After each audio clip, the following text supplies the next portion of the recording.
नमस्कार विद्यार्थी मित्रांनो, महाराष्ट्र सेट 2022 ची एक्झाम 26 मार्च 2022 ला होणार आहे।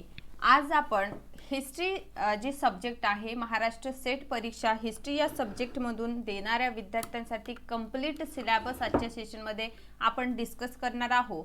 या व्यतिरिक्त हा संपूर्ण जी सिलेबस आहे त्यामध्ये मोस्ट इम्पॉर्टंट टॉपिक्स असे कोणते आहेत त्यातून आपण क्वालिफाईड करू शकतो महाराष्ट्र सेट एग्जाम, याबद्दल आपण डिटेल चर्चा आजच्या सेशन मध्ये करूया। या व्यतिरिक्त जे स्टुडंट महाराष्ट्र सेट परीक्षा टार्गेट करीत आहे या वर्षीची, त्यांच्यासाठी महत्त्वपूर्ण अशी सूचना की संपूर्ण क्रॅश कोर्स जे आहे महाराष्ट्र सेट हिस्ट्रीसाठी लॉन्च झालेला आहे। हा जो आपला संपूर्ण क्रॅश कोर्स आहे त्यामध्ये आपल्याला लाईव्ह लेक्चर्स मिळेल। बघा, हे जे लाईव्ह लेक्चर आहे ते डेली होत असतात। संपूर्ण अभ्यासक्रमावर व्हिडिओ लेक्चर्स असेल। आता संपूर्ण अभ्यासक्रमावर जे व्हिडिओ लेक्चर्स आहे ते टोटल 10 युनिट्सला धरून आहे। या जे 10 युनिट्स आहे त्याच्यावर नोट सुद्धा आपल्याकडे मराठीमध्ये अवेलेबल आहे।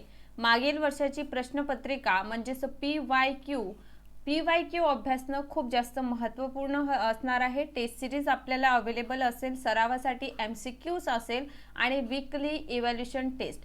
इकडे इतक्या सगळ्या सुविधा जी आहे ते आपल्या सगळ्यांसाठी अवेलेबल आहे।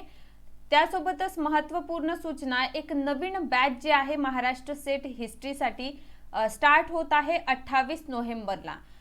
ही जी बॅच आहे त्यावर आपलं नाव रजिस्टर करण्यासाठी आज जे ऑफिशियल नंबर दिले आहे त्यावर आपल्याला कॉन्टॅक्ट करायचा आहे। या व्यतिरिक्त कोर्स जे आहे त्याची फीज मात्र 7,184 रुपये आहे आणि प्रथम येणाऱ्या 5 विद्यार्थ्यांना 20% ऑफ सुद्धा देण्यात येईल। आणि आणखीन महत्त्वाची सूचना म्हणजे पेपर 1 जे आहे ते फ्री ऑफ कॉस्ट आहे। सो आजच आपलं नाव रजिस्टर करण्यासाठी आपले जे ऑफिशियल नंबर स्क्रीनवर तुम्हाला विजिबल आहे त्यावर कॉन्टॅक्ट करा किंवा मग ग्लोबल ऑनलाइन ॲप जो आहे त्याला आपल्याला डाउनलोड करायचा आहे।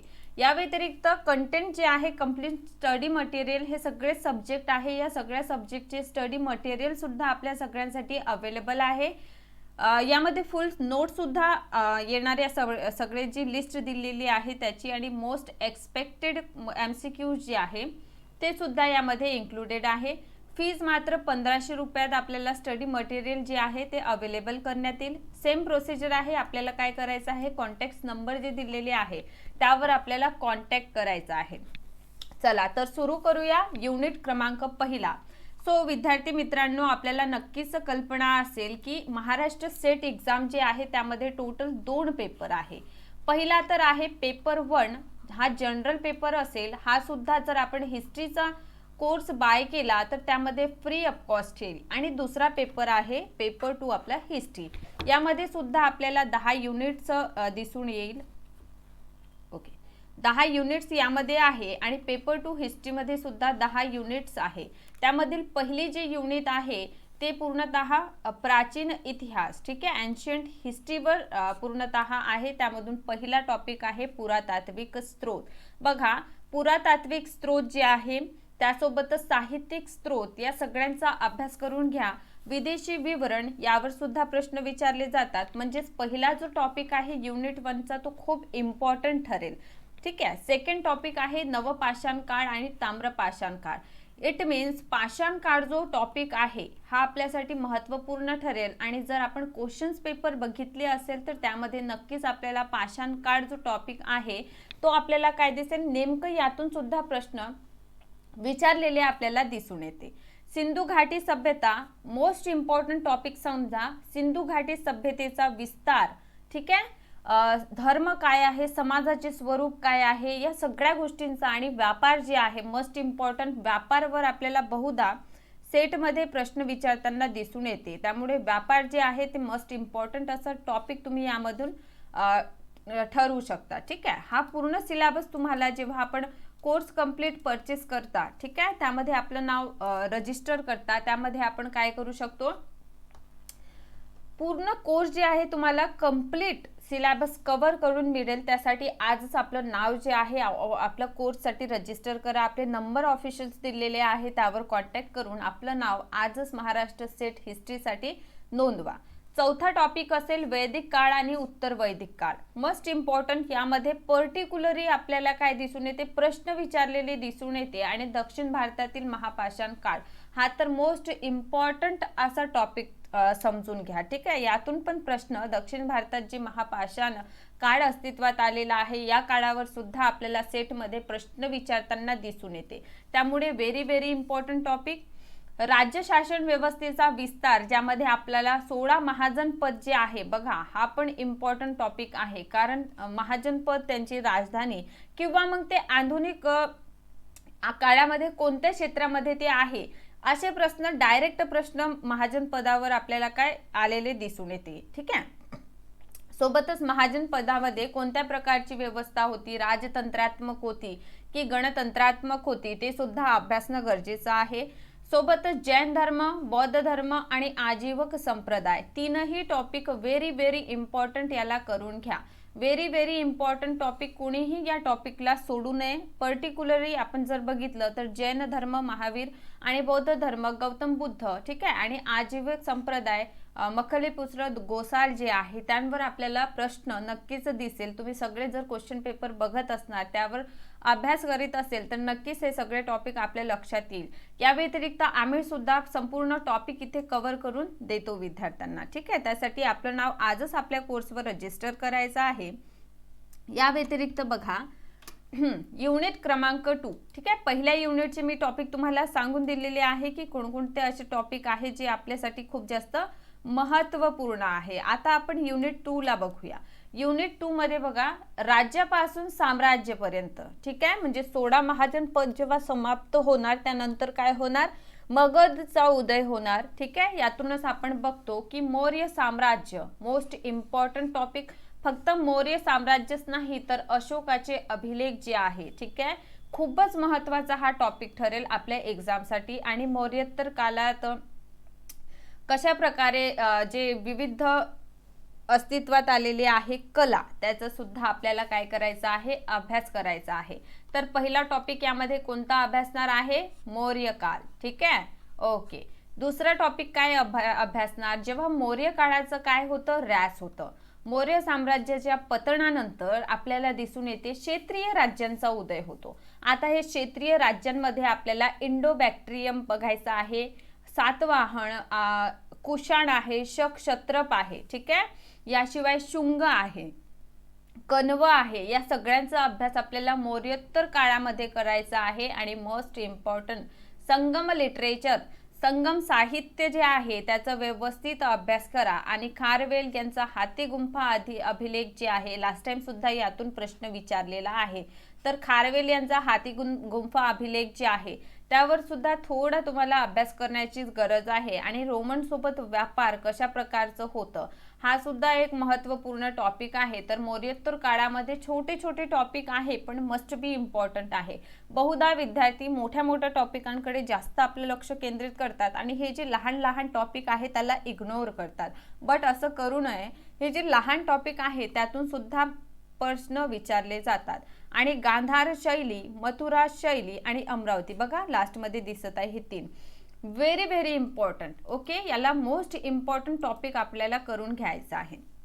चला, तर सर्वप्रथम मी तुम्हाला मौर्य साम्राज्य इम्पॉर्टंट सांगितलं. देन मौर्योत्तर काळामध्ये आपल्याला शुंग, कण्व, सातवाहन, कुशाण, ठीक आहे, इंडो बॅक्ट्रियम या सगळ्याचा मौर्योत्तर काळामध्ये आपण अभ्यास करावे. त्यानंतर गुप्त काळ आहे. गुप्त आणि वाकाटक पिरियड जे आहे पॅरलल चालत असतो, त्यामुळे हा जो टॉपिक आहे मोस्ट इम्पॉर्टंट ठरेल. आणि या व्यतिरिक्त मंदिर स्थापत्य कला गुप्तांची, ठीक आहे, गुप्तकालीन जे मंदिर स्थापत्य कला आहे, शिक्के आहे, यावर सुद्धा पर्टिक्युलरली आपल्याला प्रश्न विचारताना दिसून येतं. ठीक आहे, बघा हर्षवर्धन सुद्धा महत्वाचा आहे. यांच्या उपाधी, हर्षवर्धन यांनी कोणती पदवी घेतली किंवा वेन्सांग आले तेव्हा त्यांनी कोणत्या प्रकारे त्यांना संबोधित केले, अशासारखी प्रश्न विचारतात. तर हा संपूर्ण कोर्स जे आहे ते आपल्याला काय global online Marathi history subject मधून कव्हर करताना दिसून येईल. आता युनिट क्रमांक 3 वर येऊया. 2 युनिट मी तुम्हाला व्यवस्थितरित्या सांगितलं की काय महत्वाचं आहे. तर युनिट 3 जे आहे त्यामध्ये बघा चेर, पांड्य, पल्लव जे आहे, सोबतच पांड्य चोल ह्या सगळ्यांचा अभ्यास करायचा आहे. वाकाटक राष्ट्रकूट जे आहे, चालुक्य जे आहे, हे 2 टॉपिक करून घ्या. या व्यतिरिक्त बंगालचे पान आणि सेल एवढं विचारत नाही, एकचदा यातून प्रश्न विचारलेला आहे. तर गुजर आणि प्रतिहार, ओके, परमार्थ इतकं विचारलेलं मला दिसून आलेलं नाही. तर यामध्ये हे टॉपिक्स आपल्याला करायचे आहे जे महत्त्वपूर्ण ठरेल. ओके, समोर बघा, हा जो युनिट क्रमांक 3 आहे थोडा फॅक्च्युअल आहे, त्यामुळे यातून गोष्टी जे आहे, व्यापार कसे होते, त्यांचे स्वरूप काय होते, ठीक आहे. सोबतच आपल्याला दिसून येते की जे तमिळ भक्ती आंदोलन आहे, ज्यामध्ये शंकराचार्य, माधवाचार्य आणि रामानुजाचार्य हा एक व्यवस्थित टॉपिक करून घ्या. आणि मठ अग्रहार म्हणजे शैक्षणिक संस्था कशा प्रकारचे होत्या, यातील जे फरक आहे, थोडा डिफरन्स आपल्याला जाणून घेणं महत्त्वपूर्ण ठरेल. आता युनिट क्रमांक 4 वर आपण येऊया. 3 युनिट मी तुम्हाला व्यवस्थित सांगितल्या आणि अजून तुम्हाला रिपीट करते, जे स्टार्टिंगच्या 3 युनिट्स आहेत त्या पूर्णतः प्राचीन इतिहासावर आधारित आहे. आणि युनिट क्रमांक 4 इथून सुरू होतो आपला मध्यकालीन इतिहास.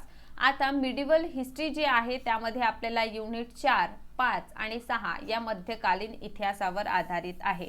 ज्याप्रमाणे प्राचीन इतिहासाचे ऐतिहासिक स्रोत आपल्याला अभ्यासायचा आहे, सेम त्याच प्रकारे मध्यकालीन इतिहासाचे स्रोत जे आहे महत्त्वपूर्ण टॉपिक ठरेल. सोबतच विदेशी वृत्तांत जे आहे इम्पॉर्टंट आहे, करून घ्या, ठीक आहे. एन्शंटचं पण करा आणि मिडिवलचं पण. आता समोर आहे दिल्ली सल्तनत, बघा हा मोस्ट इम्पॉर्टंट आहे. पर्टिक्युलरली आपल्याला यातून प्रश्न 100% दिसून येईल. पहिले तर आपल्याला दिसून येते की गुलाम असो, खिलजी असो, तुगलक असो, सय्यद असो, लोधी असो, हे तर इम्पॉर्टंटच. तर आपण म्हणू नाही शकत की खिलजीच येऊन जाणार किंवा सय्यदच येणार आहे, असं होणार नाही. हे मी तुम्हाला सांगत आहे की दिल्ली सल्तनतमध्ये कोणताही, मग ते गुलाम वंश असो, खिलजी असो, तुगलक असो, नक्कीच प्रश्न तुम्हाला दिसून येईल, ठीक आहे. जेव्हा दिल्ली सल्तनतचा रॅस घडून येते त्यानंतर आपण बघतो की बाबर जे आहे म्हणजे मुघल वंशाची स्थापना होते. आणि मुघल वंश सुद्धा, मुघल वंशाची कला, स्थापत्य कला, चित्रकला, ह्या सगळ्या गोष्टी, इव्हन त्यांचा राजनैतिक इतिहास ज्यामध्ये बाबर पासून सुरू होतं. बाबरचा पुत्र हुमायूं, नंतर शेरशाह सुरी जे आहे त्यांचं प्रशासन सुरू होणार. शेरशाह सुरी नंतर आपण बघतो की अकबर, शहाजहान, जहांगीर, औरंगजेबापर्यंत म्हणजे 1707 पर्यंतचा कारकीर्द आपल्याला अभ्यासायचा आहे. आणि हे सुद्धा एक्झामसाठी मस्ट इम्पॉर्टंट असं टॉपिक आहे, सो डोंट मिस, याला मिस करू नये. उत्तरवर्ती मुघल शासक महत्त्वपूर्ण ठरेल. विजयनगर आणि बहामणी करून घ्या. आणि मराठा, आता बघा पेशव्यांवर प्रश्न विचारलेले आहे. पूर्वी शिवाजी महाराजांवर बहुतांश प्रश्न आहे, पण 2-3 वर्षापासून असं आपल्याला दिसत नाही, पण होऊ शकते यावर्षी शिवाजी महाराज स्वराज्य जे आहे यावर प्रश्न आपल्याला विचारताना दिसून येईल. याचा अर्थ काय, युनिट क्रमांक 4 जे आहे महत्त्वपूर्ण आहे, आपल्याला सगळेच टॉपिक त्यामधले अभ्यासायचे आहे. युनिट क्रमांक 5 वर आपण येऊया. ज्याप्रमाणे युनिट क्रमांक 4 मध्ये पूर्णतः राजनैतिक इतिहास आहे की कोणता शासक कधी आला, त्याचप्रमाणे युनिट क्रमांक 5 जे आहे मध्यकालीन प्रशासन व्यवस्थेवर आधारित आहे, ठीक आहे. ही जी प्रशासन व्यवस्था आहे त्यामध्ये दिल्ली सल्तनतची प्रशासन आपल्याला अभ्यासायचं आहे.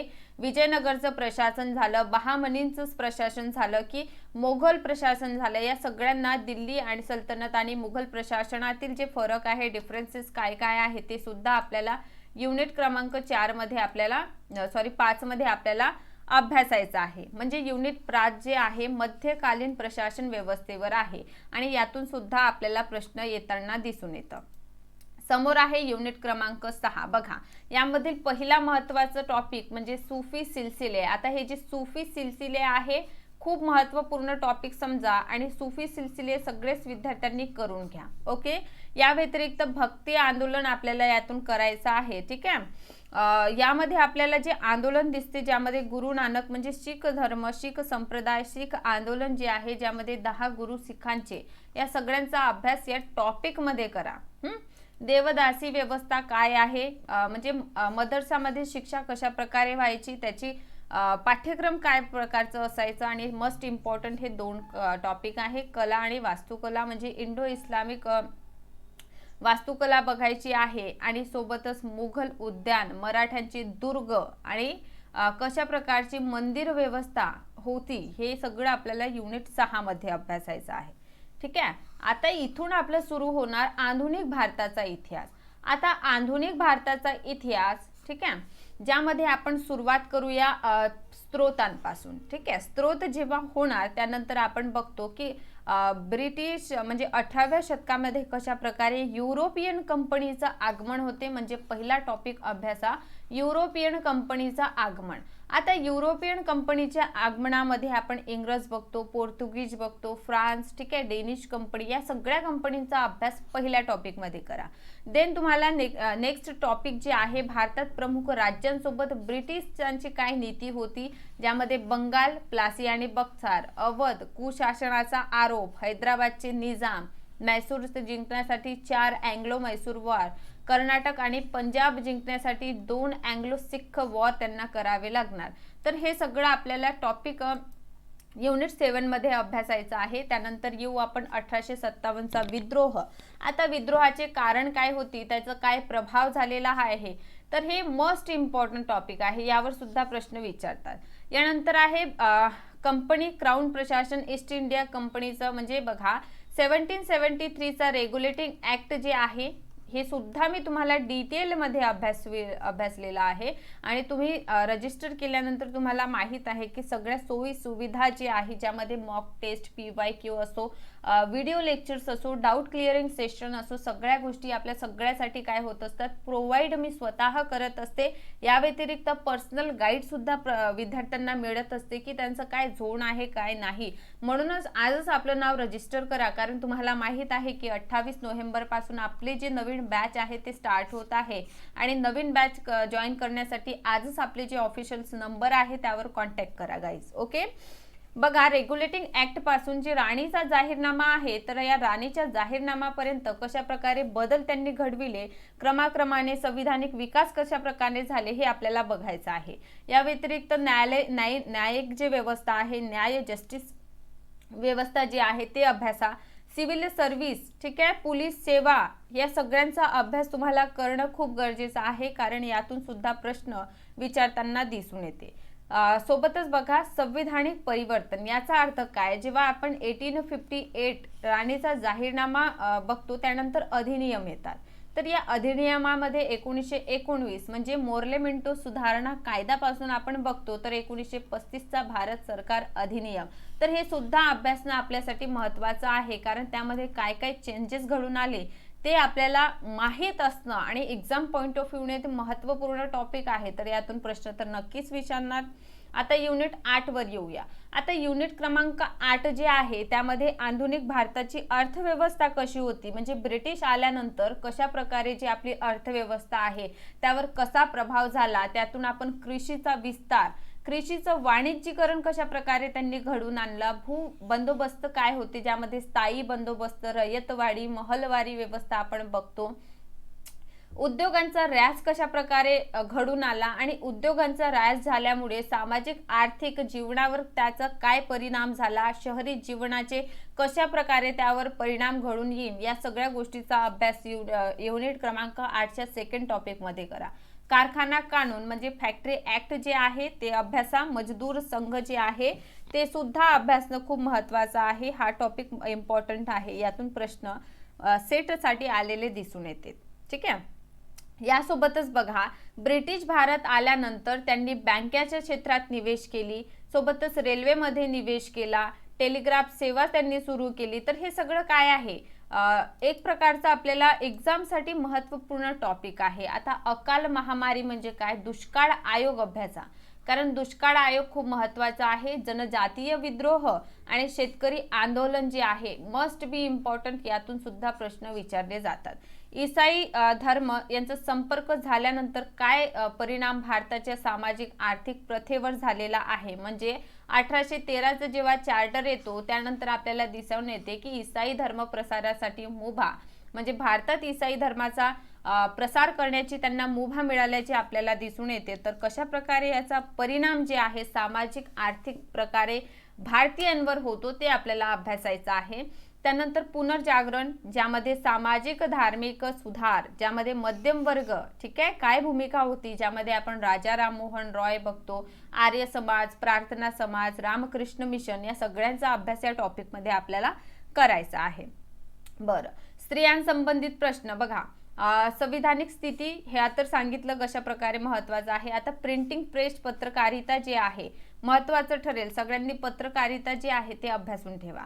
आता युनिट क्रमांक 9 वर आपण येऊया, ज्यामध्ये राष्ट्रवादाचा उदय, ठीक आहे, राष्ट्रवादाचा उत्थान, ठीक आहे, सामाजिक आर्थिक आधार काय होतं.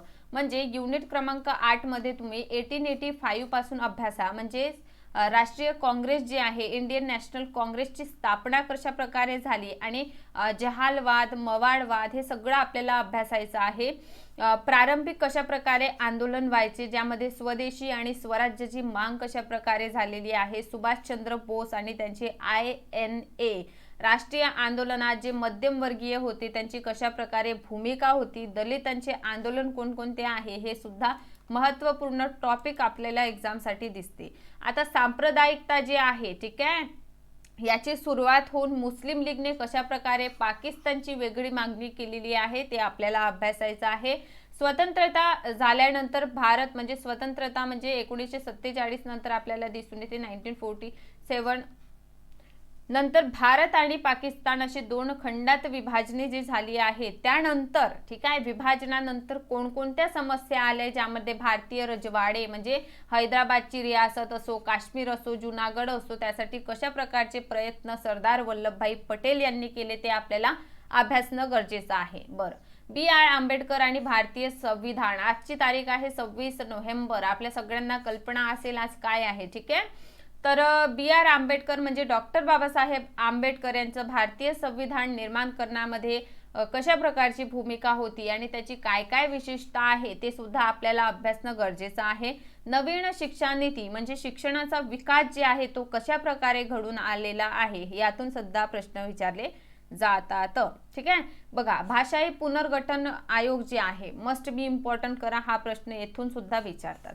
बरं, तर भारतीय अर्थव्यवस्थेचं खाजगीकरण, ठीक आहे, कशा प्रकारे झालेलं आहे ते सुद्धा आपण सगळं अभ्यासणं महत्त्वाचं ठरेल. याचा अर्थ 1885 पासून जर आपण सुरुवात केली तर आपल्याला एकदम स्वतंत्रतापर्यंतचा कारकीर्द युनिट क्रमांक 9 मध्ये अभ्यासायचं आहे.